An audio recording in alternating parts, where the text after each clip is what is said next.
super share. I do just want to say, so this is, every state has their own instance of EASY. This is the Alliance version of EASY. So ours is green. Oklahoma's just, it's the exact same, just the colors are going to look different. Our sample applications are, for me at least, are just housed in here. So you will all kind of log in to your own application. This part of the process, if there's ever any confusion as far as getting logged in or your passwords or anything like that, please use that OCAIM endorsement email address, and I can reset your password for you or kind of get you logged back in. Or if there's been a big chunk of time between your last login or anything like that. Also, for anybody that might be on the call that hasn't started the process, that is a great email address to just send me a quick email and say, I'm interested in it, but I want to talk over, my category or kind of where I might best fit. And then I can help walk you through the steps of getting kind of registered in the system. But once you're in, to me, it felt like a good sample category to talk about a Category 3 infant mental health specialist application, just because that's where the predominance of applications are coming from in Oklahoma right now. And it captures a lot of, the requirements for both IFS and also the mentor category, because they all have that reflective supervision requirement and things like that. And I feel like I should also just say for everybody who already has that Category 3, because I recognize a few people who have already successfully completed that, when you log back in, whenever you are ready to work for your 4C, we are just going to build on to your 3 application that's already there. So it'll be kind of the same thing and everything will pull forward. So once you've gotten kind of settled on your category, you'll log in. This status tab will show up for everybody. I feel like this is just kind of an important thing to show up. A lot of people end up with questions about, sometimes these will all turn green, meaning you've put everything in those tabs that you need to. Other times the system will maybe not recognize that there's a transcript missing or something like that. You should still always be able to submit. EASY can sometimes have a dysregulated moment where it's not doing exactly what it's supposed to do. But if those kinds of things come up, you can always email me and I can do a workaround. But when you're ready to go off this tab, everything will kind of show up green there. You can either click here in details or over here to go to that initial page. And this is where a lot of your initial information is just going to be. You're going to have your applicant ID, your name, your street address. I will say real quick, it's really helpful if people can keep this part updated, kind of, even if you've gone through endorsement and you're endorsed or anything like that, if you move, if you wouldn't mind logging back in and then just updating this part, and you can always update like your profile up here, because when things come along like renewal, like I've been trying to get everybody renewed recently, if this is off, any letter that I try and mail you or phone number or email address, that's where I pull that information from. So just a little side point, if you can keep that updated, that's really helpful. Here's where applicants can upload resumes. Sometimes, especially for that mentor category, you can upload your resume, which will have really detailed lists of articles you've presented or workshops that you've done, volunteer hours that you've done for the association or anything like that. So you don't ever have to repeat that information. If you upload your resume here on some of those tabs, you can just say see resume, and then you don't have to put it in twice. Here's where we ask applicants to just self-accurately report that their membership is up to date. We do try and check it on the back end, but this is just, you renew your membership at the end of every December. So you would put in here, I'm good until December 2020. And this, again, for Oklahoma would say your OCAIM membership. And these are just more dates and times of when you kind of had started the process. And this down here is us testing to make sure the system was working. But the details tab is very kind of just straightforward. It's just kind of the personal information. The competency tab, I want to point out right here, this is really a self-reporting tool for applicants to be able to use. As you start building your application and building your tabs, these are the competency areas that you're selecting for your training or your education. The system is built so that it will give you this competency tab in order to go back and double check things. It'll total the hours of training that you've entered and also your reflective supervision hours.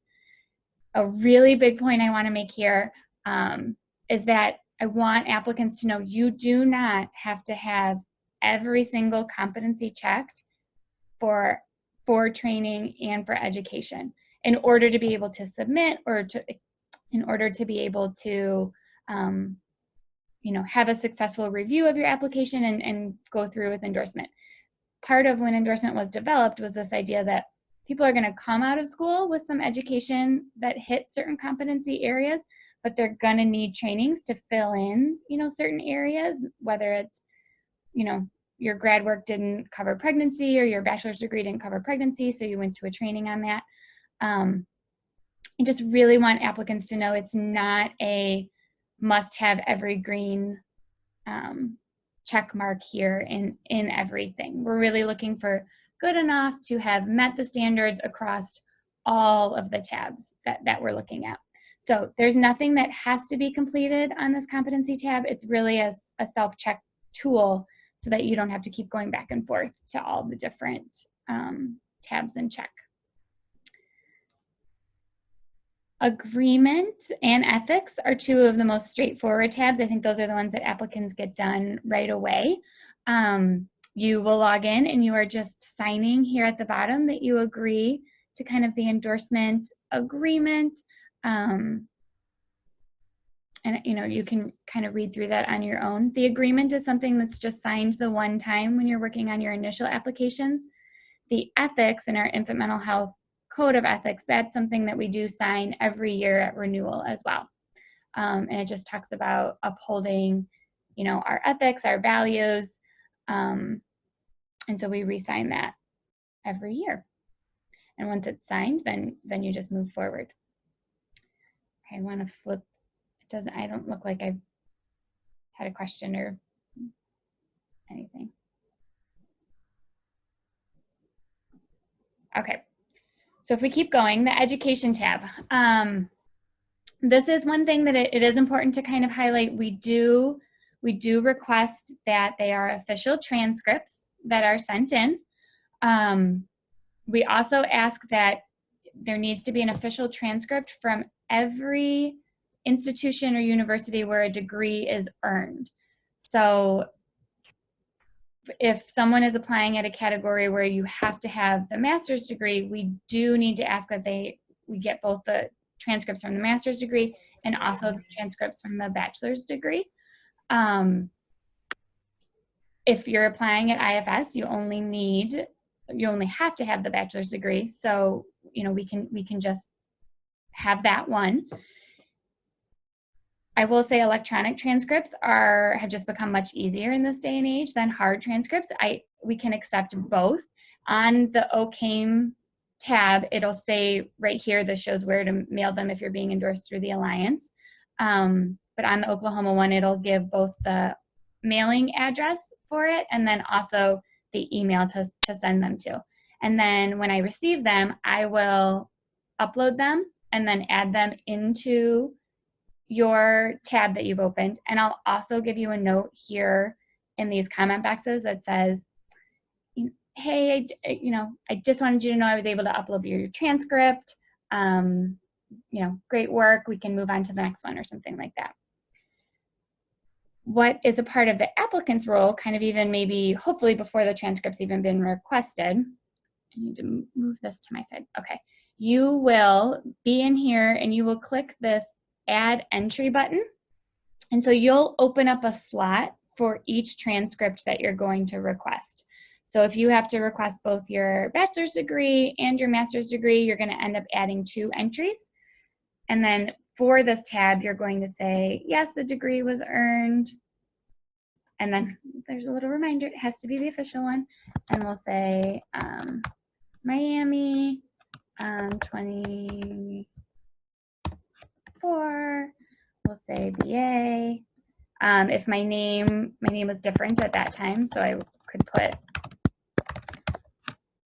my maiden name. Here, so area specialization or this box, I feel like I want to also say we're really, really working to streamline the endorsement process and put out some better guidelines in 2020 about how to uphold the integrity of our credentialing system, but also make it a much simpler process wherever we can. So we are working towards changing some of this language to make sure that it says only if necessary. So only if I felt like in my transcript, it wasn't super clear to reviewers that I had a course that was just infant observation and I did something that was really infant mental health informed, but just the title, I felt like reviewers wouldn't know how much that meant. This is a text box where I can put a few sentences to say, my early childhood seminar was really focused on observation and I followed a child for the whole semester, or just anything else that I really wanted to make sure was clear. If there isn't anything and you feel like your transcript's pretty straightforward, then please don't feel like you have to put kind of anything in that box. And then when you click save, it'll show up right here. And then once that slot is opened, when I got that degree, when that degree arrived, I would be able to upload it kind of right into that spot. And it will look for you like this little blue box that says your transcript's been uploaded by the administrator or by the endorsement coordinator. Once that step, I'm going to do it down here just since that step has been done. The very last step, which I always put a comment in on this tab if it hasn't been done, is the applicant, you yourself, oh, silly, easy, get to do the competencies. Let me see if this one. So here's a really good moment. So this will happen sometimes in easy where it just gets a little dysregulated. The very best thing to do when that happens, instead of like feeling frustrated, is to just log back out and then log back in and go back to the tab, and then hopefully then it works. I can walk back through that if anyone needs that, but especially I feel like just to cushion easy. So easy now is being used by, there's about 6,000 applications total in easy right now between ones that are already endorsed and then applicants that are working on their endorsement. So if there is ever a moment where it happens to be that there's a lot of people working in the system, that's when those error messages can kind of come up, and sometimes logging out, logging back in is the best thing to do. And for me, I found that Chrome as the web browser, I had the most success in using that. So now that I can get back in, this is where, based on my bachelor's degree and the coursework that I took there, I'll select up to the 12 best matching competency areas for the work that I did when I was at Miami. And so for me, I feel like, we talked a lot about cultural competency. I had a lot of coursework in infant and young child family-centered practice and in behavior. We had a lot of like government and law regulation courses. I feel like in school you do a lot of, writing and speaking and listening, but you can select up to 12. And for me, I would select 12 for my bachelor's, and I'd also be able to select 12 for my master's degree. So you'll click save them, and then they will populate here. You don't have to select 12 if you don't want to, but you can select up to 12 per transcript that you get. So I feel like that tab is kind of a big tab with lots of steps. Did I confuse anyone or lose anyone? Okay. I want to just point out, most everybody, if you have started your endorsement journey after 2016, we no longer have a separate transcript tab, so you won't see this on your Oklahoma application. They used to be separate tabs, and so now we've merged them. So we're just going to.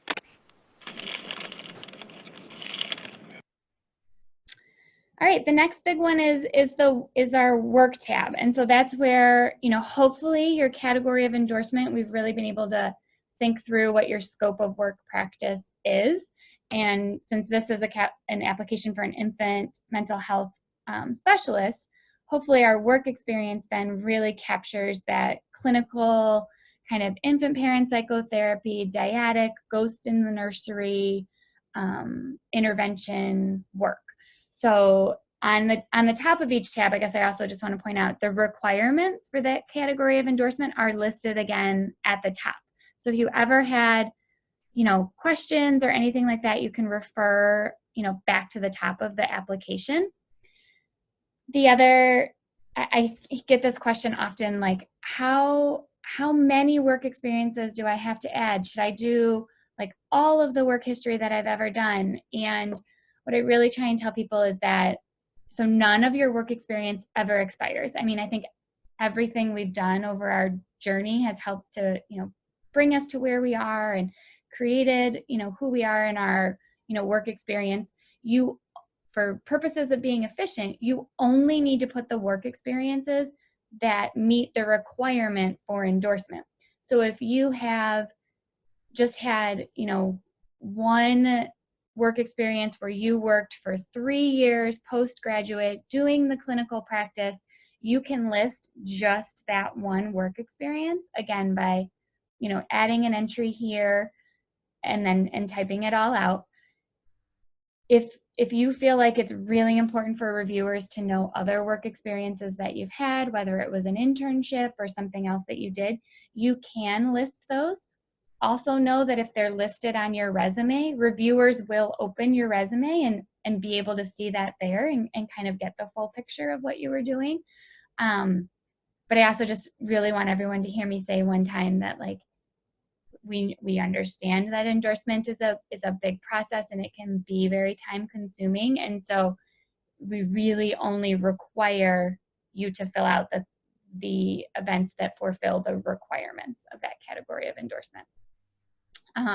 So I had put kind of an example work experience here because I feel like I get that kind of question a lot as well. Like how much do I need to type? Is this enough? Do I need to include this? And you have a 250 word limit. So there is an art to being able to be concise and yet also really explain, what your work experience looks like, because reviewers will award competencies based on how you, answer the questions and how you describe your work. So I already clicked this add entry and put some of this in there. We also make the suggestion that you can move these questions into a Word document and answer there, because sometimes easy will time out. The reason, and I think Nicole had mentioned this the last time we talked, but the reason that we have that timeout feature is because when your transcripts, which are very identified personal information, are a part of your application, it's federal law that there's a timeout in any system so that your transcripts are protected. So I know that the timeout feature in Easy can be very frustrating to people, especially if they lose work. But it's a requirement, a federal requirement, in order to keep your transcripts protected. So if you are able to add the entry, but then you go back and you want to edit something, you can click that edit button. So this is just a made up example for me, but I'm just saying that I worked at the guidance center. This was my address. This was my title at that time. And then this is really kind of the major answer that reviewers are looking for, where I want to be able to describe, and this must have gone for a early childhood application, but I want to describe that I've really hit and achieved that clinical work experience for the 0 to 3 population, so that I've been doing the work that talks about, you know, treatment planning, developmental guidance, infant parent psychotherapy, that I work dyadically with both the parent and the caregiver. If there are certain models that I use in my clinical work, whether it's circle of security or elements of CPP or elements of IPP, maybe some elements of PCIT, different assessment tools that I might use. In Michigan, we really focus a lot on the Massey Campbell and the Piccolo, so that's why kind of these are listed here.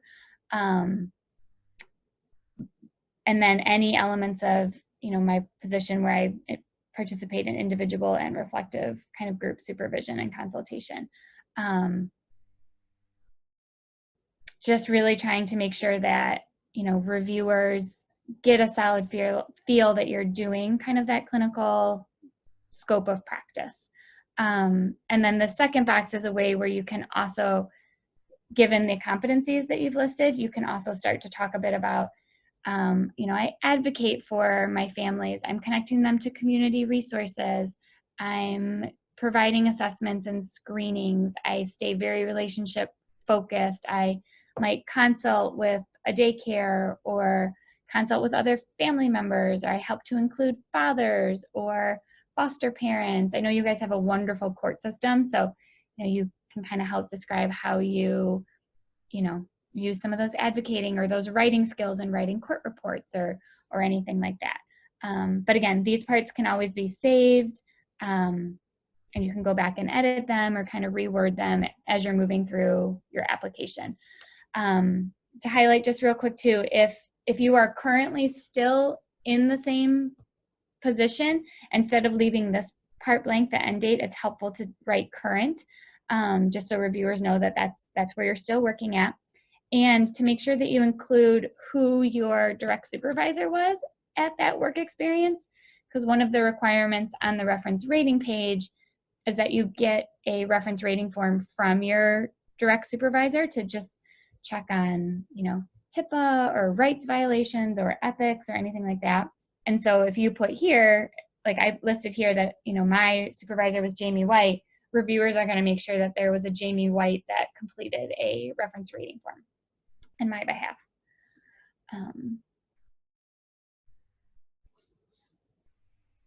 Just want to, any like questions about the work tab? I guess I'll highlight just real quick too. So this, I mean, the same kind of thing. So if we're thinking about someone that is thinking about IFS or Category 2 endorsement, all of those same steps as far as, you know, filling in all of those pieces and editing the work experience, you're just really going to focus on that prevention scope of work practice and making sure that you make it clear to reviewers that that's the kind of work that you're doing. And just to point out again, anytime that, you know, anyone has a question when they're working on their application, if you ever wanted me to take a quick look at your descriptions, these comment boxes over here is one of the easiest ways, because I'll get an alert directly to this tab in your application, and I can go right there and check in and say, oh yeah, this looks great, think about this, or have you thought about that, or how does this play out for you? So these are a great tool. The training tab. So the training tab, again, is a place to document any continuing education credits or things that you have done post-graduation. We have the requirement on all categories of endorsement that you have 30 additional hours. There's always some language here about each category might need closer to 40 hours to hit all the competency areas, or 75 hours to hit all the competency areas. A lot of that really is based on what kind of education program you came from. You know, some people that come from, you know, if they've done, you know, one of the wonderful programs in Oklahoma, you come with a lot more solid educational foundation, and therefore you might only need the 30 hours. Some people, you know, might have gone to school for something else and then fell into infant mental health and 0 to 3 work later on. And so those might be the people that need to lean more into training hours to address things like pregnancy, reflective supervision, IPP, kind of all of those kinds of things. So on the training tab, again, this edit entry button is going to be kind of where you'd get started. You would type a training, let's say OCAME Fall Conference. We would list Linda, then location. I think I was in Oklahoma City, right? You know, or the city that you were in. The sponsor for that event would have been OCAME, the date that it happened. I don't remember the exact date, but it would have been that same. And you can always do kind of, you know, placeholders like that if you don't have it all right away and go back and answer later. Let's say that that was a 6-hour day. And then again, this is another one of those text boxes for, you know, something like the OCAME Fall Conference. Reviewers are going to know that that was really infant mental health informed. But if you ever went to a training, and this one just pops into my head because it's happened a lot, there's a training that's called the Golden Booties training. And that's just the name. I think presenters are getting a little bit more creative, like with their names and their titles and things like that. But me as a reviewer, I would have no idea what kind of content the Golden Booties training had.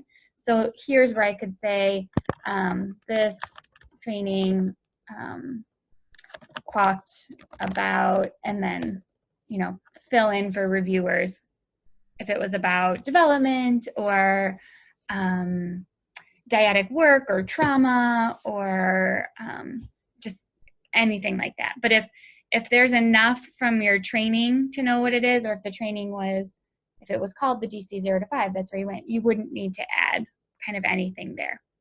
So you would click save.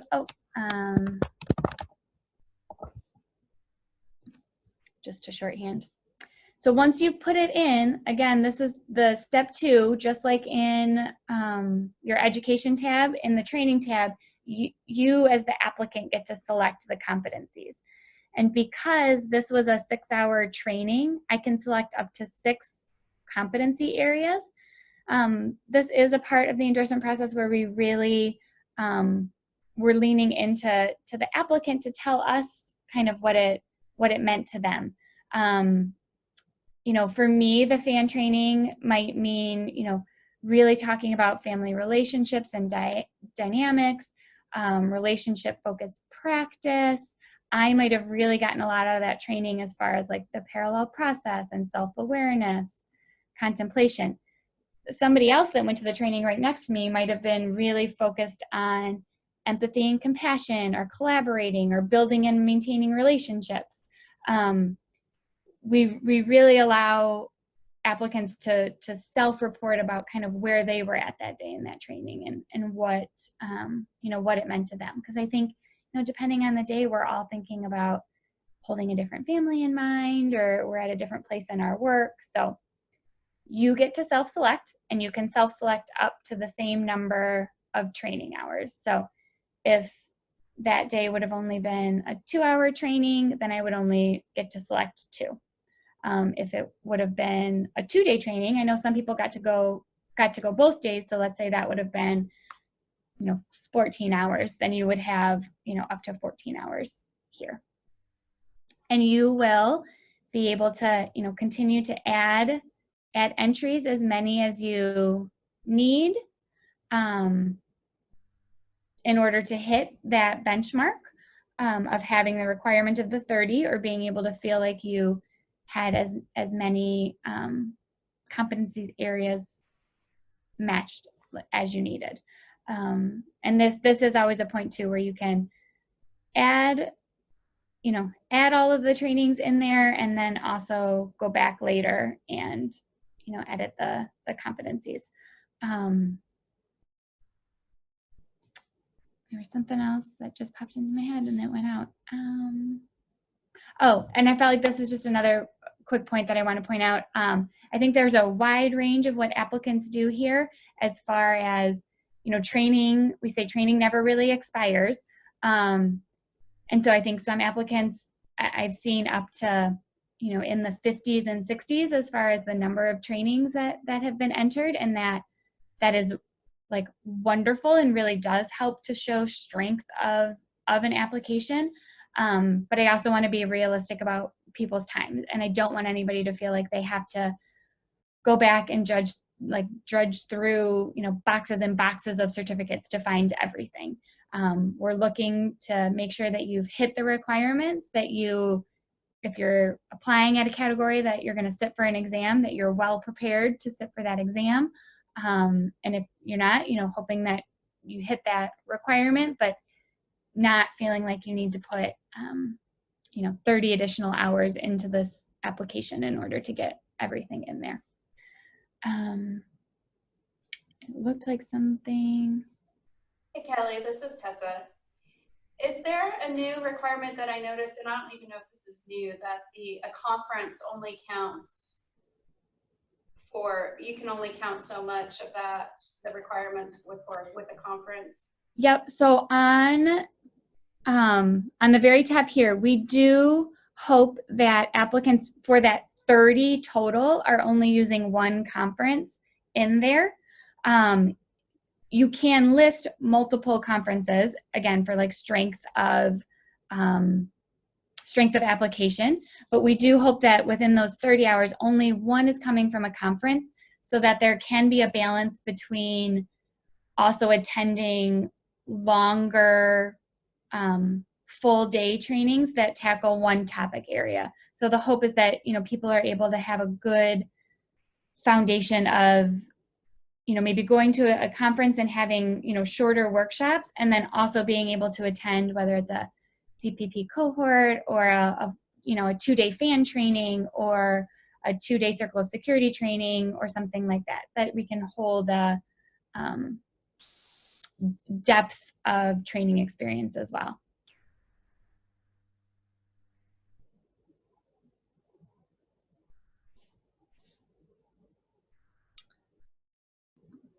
I thought I saw one more.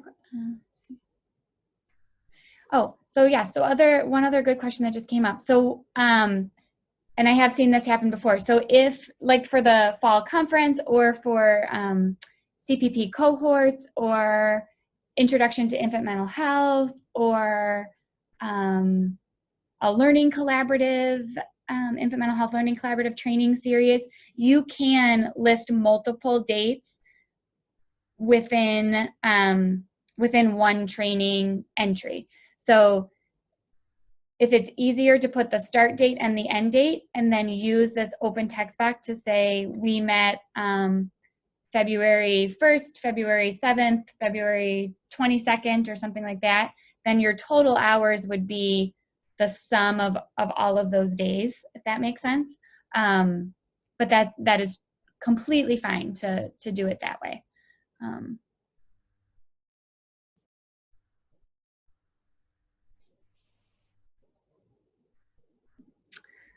All right, so then supervision tab. So I think the same way that education and training kind of go hand in hand as far as the process of opening the entry slot and then completing the competency tabs, the work and the reflective supervision tab kind of go hand in hand as far as them being a little bit larger sections, a little bit larger text boxes where maybe it's easier to answer the questions in a Word document and copy and paste them in.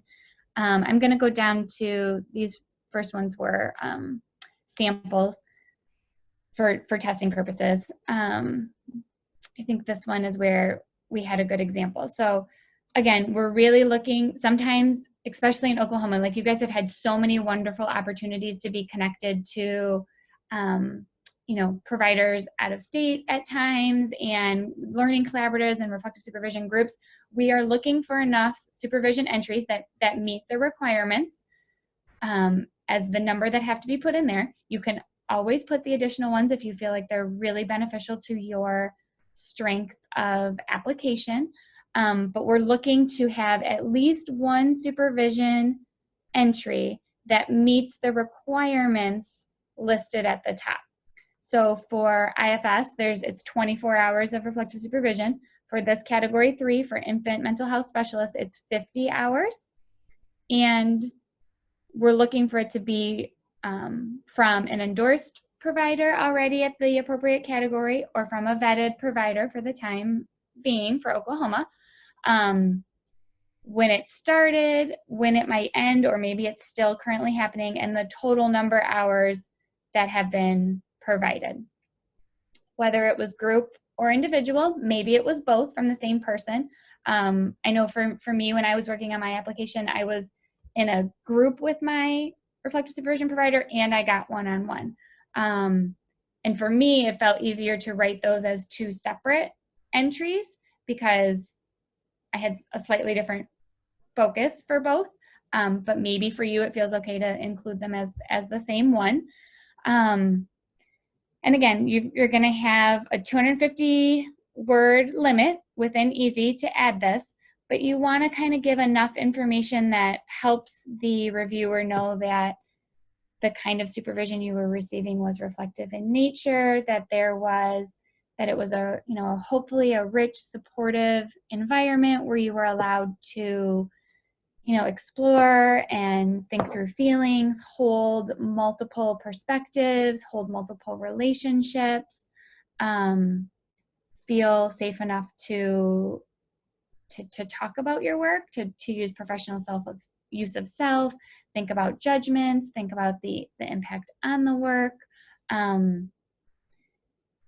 And I feel like this is also a nice way, if we're really thinking about endorsement in the full picture, kind of as you're, writing about this, you're almost in a way starting to kind of prepare for the exam as well, because you're trying to think about how you use reflective supervision in your work, how you use reflective supervision to inform infant mental health principles and practices, how you work with the families that you work with. How has supervision helped to support that or guide that, or maybe it's shed a new light on your work and kind of where you are in the process. So I feel like that's just always a nice thing to point out to people, that sometimes it can feel like, why do I have to answer these questions again?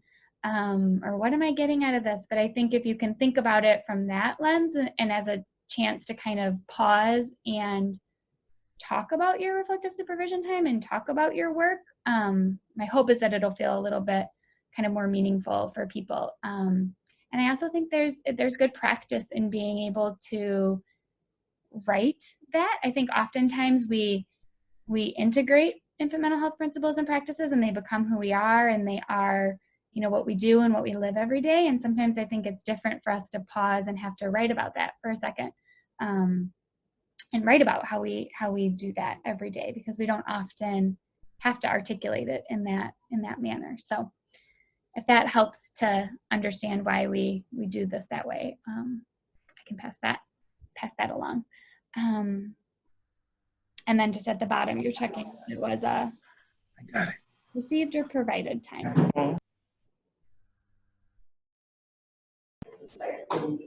Any questions? I know I feel like I could probably do a whole nother talk for you guys just about supervision and vetting versus having someone that's endorsed versus CPP hours or IPP hours and all of those kinds of things. So I know that there are lots of questions that come up with that. One final question. What? Are y'all still using IMH? Yes. Okay, what do you have to have? Face to face, have to be face to face. I mean, you can't use it like the regular case management? We do RCM. Yeah, because I was Case just management.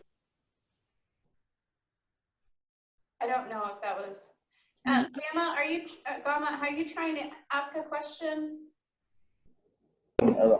No, my microphone was not working, so I was just trying to fix it. I'm sorry about that. This is the first time I log in on my own, so. There's no problem. I'll go ahead and mute you. Okay, I muted myself. Okay. So I guess I just want to, put that out there. Any questions about reflective supervision, what counts, what doesn't count, how to find someone, make sure you're getting the most out of anything like that, please, feel free to email me, and we can kind of talk through it with a plan that, works best for you. So then that gets us to our very last tab. So the reference rating tab, that we require 3 reference rating forms.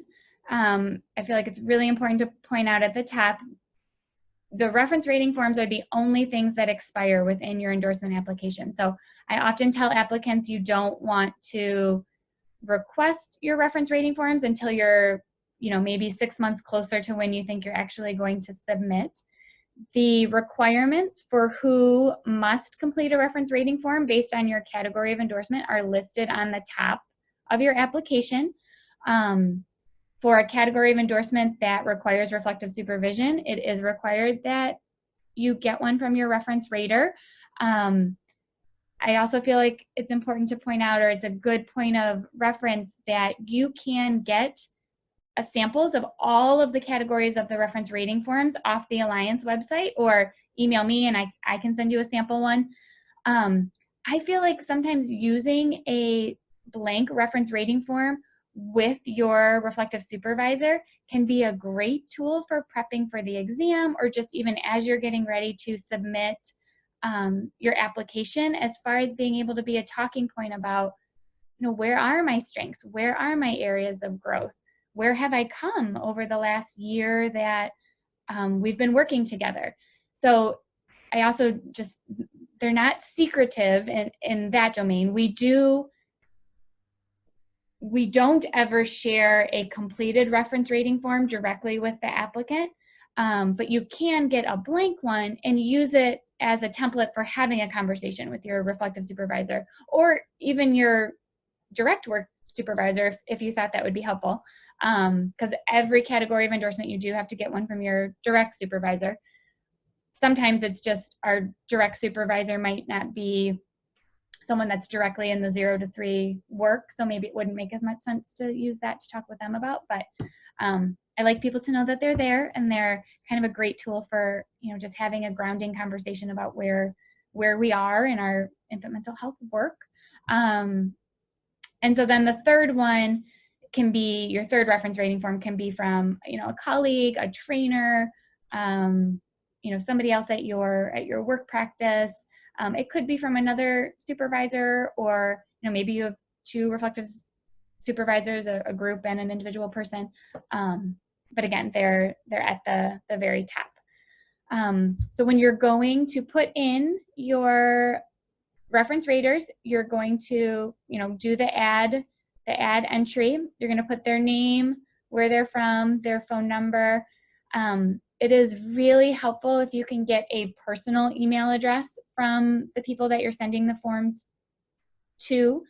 Oftentimes, email accounts will recognize emails from Easy as being spam, and they'll get pushed to junk. And so we'll hear from reference raters that they didn't get the link, or they didn't get the form. So if you can send it to a personal email, that's really helpful. It's helpful to give the reference rater a heads up, like, hey, this week I'm gonna send out my links, then that way they can be looking for it. You wanna check if that person is not endorsed, vetted. If you're unsure, that's fine, just click unsure and I can figure it out for you. I feel like this consultant word throws people off sometimes. Oftentimes we'll click consultant will be the provider of reflective supervision. The supervisor will be your direct work supervisor. And then if you were using a teacher or a colleague. And then the waiver portion is, like I said before, we will never share a copy of the reference rating form that is completed by you at all. What we often do, though, is that applicants will waive their right to gain any of the information in the reference rating form, and that would look like having a conversation with me. I would look through the reference rating form, and if you had some questions, I would, as best I could, try and answer those. If you waive your right, then we don't have that conversation. I will say, waiving your right often leaves your reference raters feeling like they can more honestly complete forms on your behalf. I have seen where reference raters don't feel as comfortable sharing if that right isn't waived. It sounds like a tongue twister. But that's really what that part kind of is about. I'm not going to save that one. But once you have added the entry and clicked save, it will show up here. And then you need, the part 2 to that is you need to click this send button in order for the link to be sent to that person. So you could log in at the very beginning and identify the 3 people that you want to be your reference rater and then wait to click send until you get closer. Or you could wait until about 6 months out and put them all in and then click kind of send from there. Once they come back, you'll see this that says the reference rating form has re-arrived. I also try and send you a note in the comment boxes on the side to just say, hey, way to go, like one form's arrived or 2 forms have arrived. But then you'll also get this prompt about when the reference rating form expires. And again, we ask that these all need to be active and not expired before the day that you submit. I thought I saw one question pop up. Okay, I will put my email up too so that I can do the reflective supervision questions.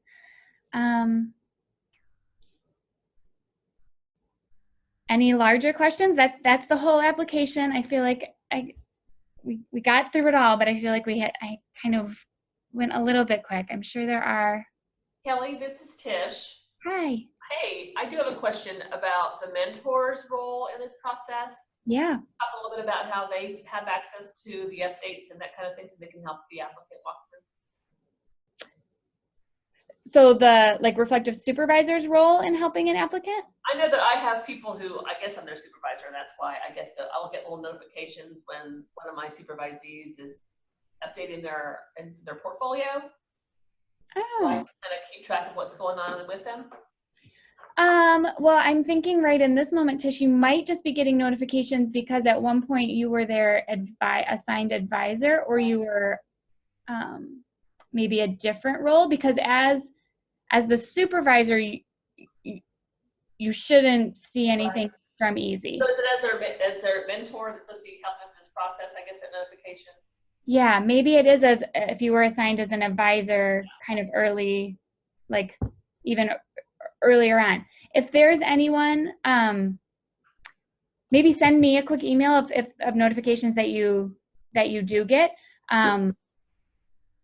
because let me make sure that you're getting the right ones and the system isn't sending you anything funny. But yes, if there is ever an applicant who feels like they really would like just additional support walking through the process, I can also put myself on as an advisor on an application and just be alerted. An applicant will also get alerts anytime if I put a tip in their application or if I put a comment in or anything like that. So if you ever see alerts from Easy when you're working on things, you can log back in and kind of check the tabs. The alert will show you where the comment was, like if it was on the work tab or the training tab or anything like that. And then you can go kind of right back in and see what might have been added or put there. Kelly, this is Tessa again. Can you speak a little bit, let's say somebody is a level 3 and they've taken the first test and they want to go to a level 4. Can you just discuss that process a little bit? Yeah. So let me see real quick, actually, if I could show. So the wonderful part right now is that if you are moving between categories, whichever categories those might be, you can, everything that you put in for your let's just say for sake of conversation, we're moving from a 3 to a 4C. Everything that you put in for your 3 application will be there, and you'll click on your dashboard, you'll have this create a new application button. You'll go here and it will pull, you'll choose the application that you wish to pull from, and then you can choose your new category and all your information will pull forward. So then the only thing that you're having to go back in and update are any additional trainings that you've done since you were endorsed as an infant mental health specialist, any additional reflective supervision hours that you've received, and that you've provided, because that would be the new requirement that you would be working towards.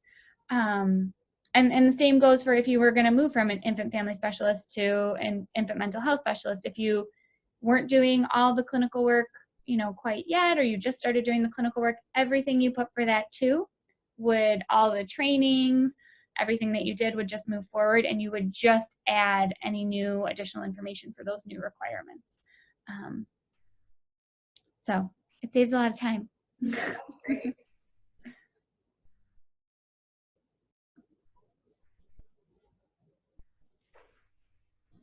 Any other comments or questions? Hey, this is Gamma. I was late this morning. If I want to go back and watch these sessions, is any archive where I can go? Yes, this is Tessa. You can email Jade if we have a Box account, box.com, and we load all of the sessions onto there, so you can go back and rewatch them at any time. And I'd actually encourage, if you haven't seen the first part, the endorsement one, that you watch that, because I think it's really helpful, and then you can watch this one. Our first one also, I believe, was loaded on the OCAIM site. And so I will probably try to get this one loaded on there too, so there'll be 2 spots. So Carly, yeah, I'll be asking you if we can load the second one on there too, to kind of have a full package there. Okay. So who should I email again? So actually, Jade's going to do it now for you. Oh, Jake. Okay. She'll give her Okay. your email. She'll put it up for everyone. Okay. Thank you.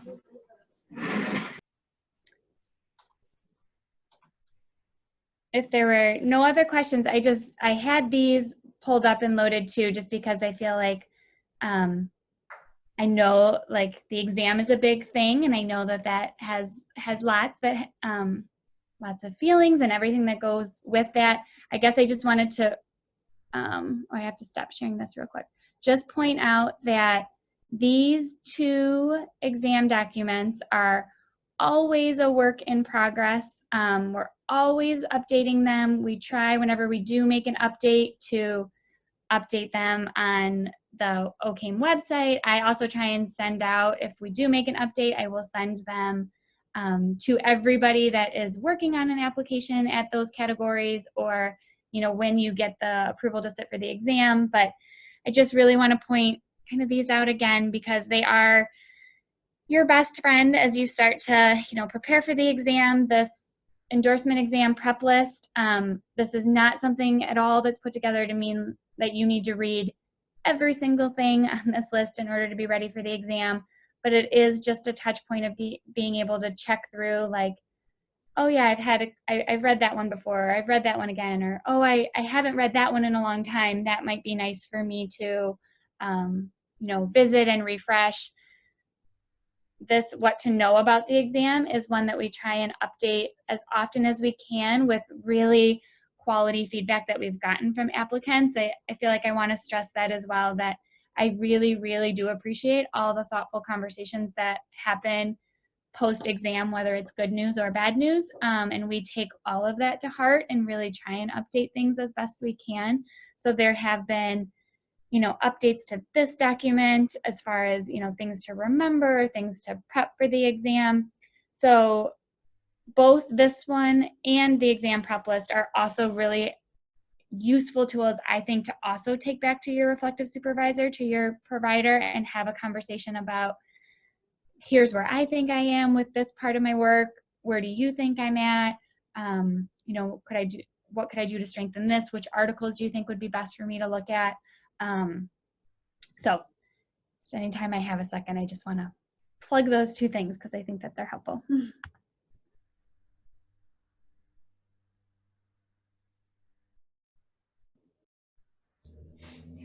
Thank you, Kelly. This was great. Any other last questions or comments? Okay, so email, oh, go ahead, Kelly. No, I was just going to say, my email address is it's okendorsement@gmail.com. Please feel free to ask us any questions or comments. If you lose your email, you can always email us, and we'll give you the email too. And hopefully we have helped answer some questions, or Kelly has helped answer some questions. This was great. Thank you so much for your time. No, it's always so great to see you guys.